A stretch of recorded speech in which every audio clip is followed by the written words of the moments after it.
Okay, we're back now, and I want to discuss inhibitors. I'm going to call them imposters. Let me tell you why. That's just my name for right now. Because they try to look like the substrate. Remember, the substrate had a certain shape for the enzyme. So these substances have a similar shape to the true substrate. I'm calling them imposters. But in enzymology, they're called inhibitors. So enzyme inhibitors are molecules that bind to the enzymes and decrease their activity. The imposter has a shape similar to the real substrate or similar to certain cofactors. Okay? That means it's going to inhibit it because he will sit where the right thing should sit. They can be bad, or in some cases, they can act in homeostasis, as we'll see. Okay?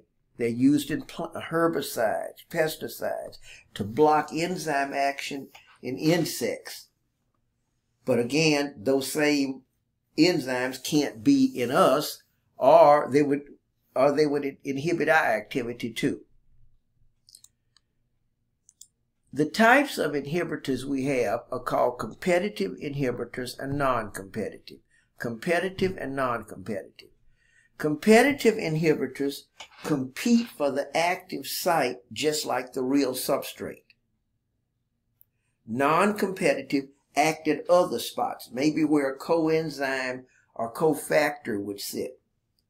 Under the competitive, you have the reversible. The reversible will get into the active site and jump out. So it'll jump in and jump out. Jump in and jump out. Now, it will slow the process down because while it's jumped in, the right thing cannot jump in.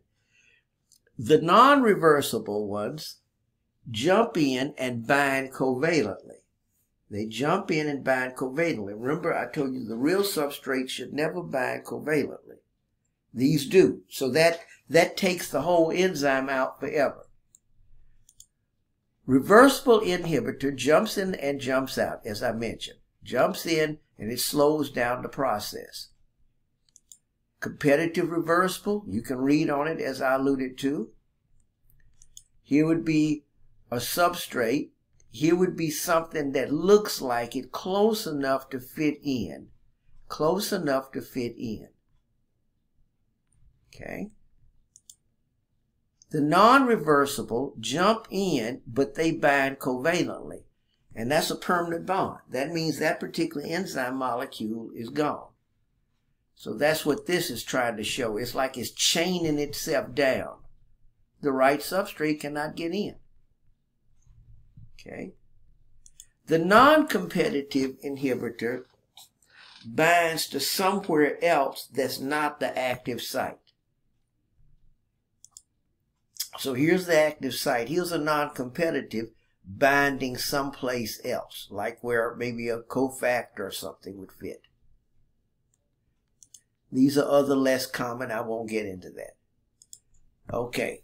Now, in this drawing here, this is what I want you to observe and study. This is the rate of a reaction. Any reaction, A plus B going to AB, C plus D going to CD. The rate of reaction, how fast it goes. Here, I'm looking at the concentration of the substrate. The concentration of the substrate. Now, as you increase the concentration of the substrate, now remember what the enzyme is doing, finding the right stuff, finding the right stuff. So if you put more of the right stuff in that area, the likelihood of the substances finding one another will be better. So in other words, even with no enzyme, if you increase the concentration of the substrates, the right stuff, the rate of reaction will increase. That's with no enzyme. That's with no enzyme. Okay? With an enzyme, right off the bat, the rate increases. Right off the bat, because you got an enzyme pulling the stuff in and doing everything for it, for the reaction. But look here. It slows down and finally does not get any faster. Doesn't get any faster. That's the plateau. Okay, what has basically happened? Let's take Beltway 8. You know, Beltway 8 has, when you go through the toll booth, there may be, 4 tolls on one side and another 4 on the other side going the opposite direction. Let's say, or maybe even more than that. Let's say 5 going in one way. That means if one car comes to the Beltway, it can go faster because there are 4 toll people doing nothing right now. Then 2 cars, then 3, then 4. So now we got 4 at a time. Now we got 5 at a time. Now if there are only 5 toll booths, then the 6th car is going to have to wait. The 6th car is going to have to wait. So at that point in time, the 6th car will have to wait. So you could go no faster than 5 at a time. You could go no faster than 5 at a time. So the plateau effect, if you keep with this graph here. Now in graphing, let me explain something to you. When you graph one parameter to another parameter, anything that's not shown on the graph is being held constant. Anything that's not shown on a graph is being held constant if it affects that particular reaction. So enzyme concentration is being held constant. That means I'm adding no extra enzymes. If that's the case, then there'll come a point in time where all the enzyme active sites are saturated as I increase the substrate. That gives the plateau effect right there. Okay. So then I go to this graph I made to show you no enzyme increase in substrate with enzyme fast. Now I'm coming in with a competitive inhibitor. At first, they're about the same. But then the reaction slows down because as you increase the amount of competitive reversible inhibitor, then what will end up happening is it will slow the reaction down. You'll still be faster than not having an enzyme at all, but not as fast as not having the inhibitor. Okay? Now we come here to show you how an enzyme can determine the direction of biochemical reactions. Here would be A. Substance A could become B or C, equally, 50-50. But if I have an enzyme, it would shuttle it, enzyme to take it to C, it would shuttle it mainly to C. Now, there will be some B made because the reaction is spontaneous. There will be some B. But the majority by far will be where the enzyme is. Then I get to C. C has 2 pathways, G or F. But with the enzyme being, let's say, slanted towards F, there will be very little G made. So as I alluded to, enzymes determine the pathway of biochemical reactions because it takes it down the pathway of least resistance. So here, don't get bent out of shape, is to show you this. Enzymes are governed all these directions. This, may recall, these are the eicosanoids. Arachidonic acid was the mother compound. I just came up with a scenario to show you. Okay.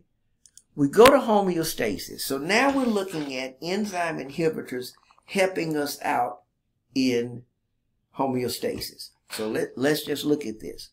All right.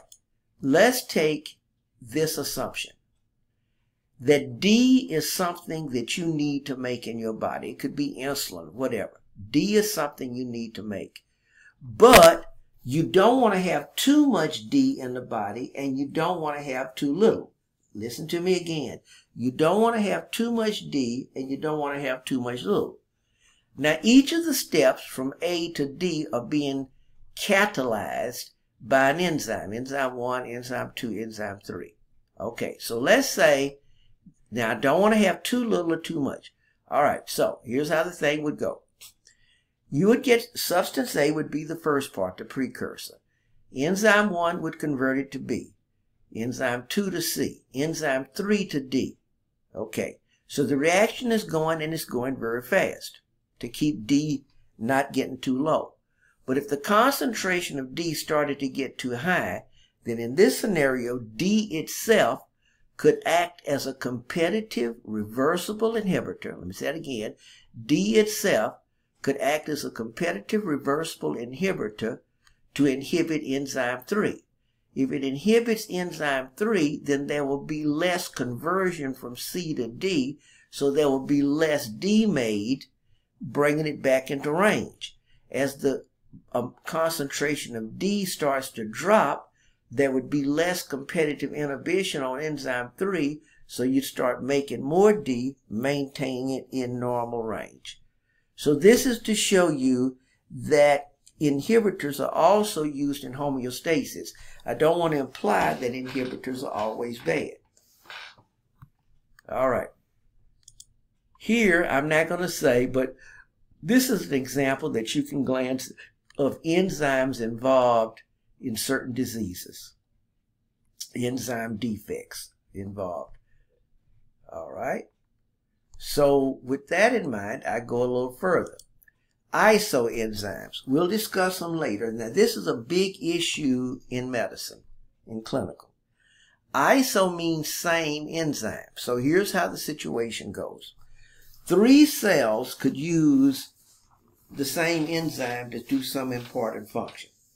Remember, an enzyme has an active site, and I said a structural unit. If the enzyme in all 3 cells, let's say pancreas, kidney, and thyroid gland, I'm just throwing something out there. Let's say the enzyme in all 3 cells catalyze the same reaction. If that is the case, the active site has to be the same in the kidney, the thyroid gland, and so forth. But the structural unit could have a slight amino acid sequence difference, the structural unit. So that means a biochemist could assay the enzyme and say, this is the one came from the pancreas, this is the one came from the kidney, even though they were catalyzing the same reactions. All right, where does this fit clinically? And I'll allude to it, but we do more of this in ANP2. All right. We have things called a profile. So let's say that you are going to take a medication that affects the liver. Before we would put you on that medication, affecting the liver would be a side effect. It's doing something else, but it would be a side effect affecting the liver. So then the doctor would say, draw a liver panel. What a liver panel would do is to look at the isoenzymes from the liver. Now, if liver cells are being destroyed, these enzymes are inside the cells. If the liver cells are being destroyed, the enzymes would leak from the cells and get into the bloodstream and increase the concentration of those liver enzymes in the blood. Where there's smoke, there's fire. So what would end up happening is that seeing an increase in those liver enzymes, which should have been trapped in the cells, will signify that there's liver damage. I'll go a step further. John comes to the emergency room with a crushing substernal chest pain. The thought is he may have had a heart attack or is having one. The emergency room physician orders an EKG. The EKG is placed on him. When I get an ANP2, I'll explain that the EKG during a heart attack will not continuously show the heart attack. Once the heart attack is over and you're still living, you may not see anything. But the heart is still very unstable and the patient could not be let go. So if the physician orders the drawing of cardiac heart isoenzymes, since there was considerable heart damage, the isoenzyme level would be up. And that would say that the heart is having some damage even though the EKG no longer shows it.